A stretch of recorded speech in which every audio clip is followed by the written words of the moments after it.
महाराज जी, मेरा प्रश्न जो है वो धर्म हित और देश हित से जुड़ा हुआ है।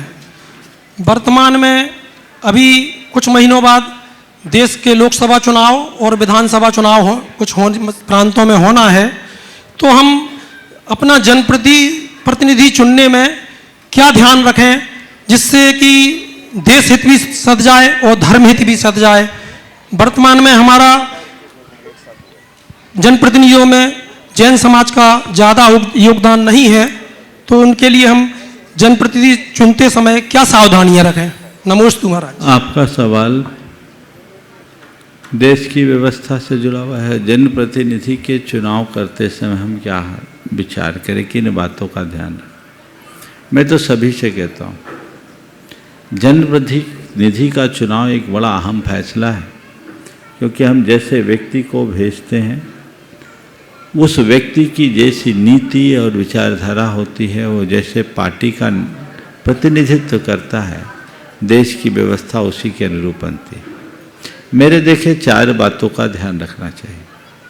सबसे पहले तो उस पार्टी को देखना चाहिए जिसकी विचारधारा हमारे धर्म, हमारी संस्कृति और हमारे समाज के अनुकूल है कि नहीं, देश के विकास में कारगर है कि नहीं।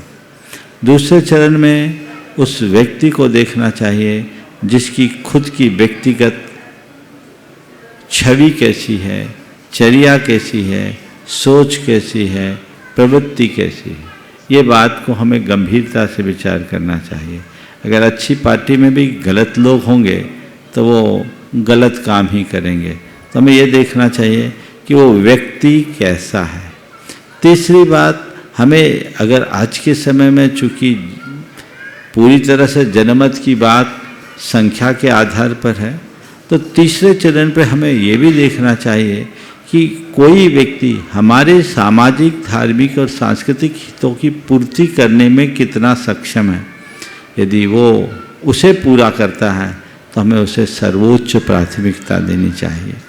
और चौथी बात, जो सब कुछ ठीक होने के बाद भी हमारे धर्म से द्वेष रखने वाले हैं, हमारी सामाजिक और सांस्कृतिक परंपरा के विरुद्ध सोच रखने वाले हैं, उनसे हमें बिल्कुल उनको हतोत्साहित करना चाहिए। और उसको केवल समाज के स्तर पर नहीं अपितु व्यापक जन जागरण के साथ उन्हें इस तरीके से निपटाना चाहिए ताकि उनका मनोबल कमज़ोर हो और ऐसे लोगों से हम समाज को बचा सकें। नमोस्तु महाराज।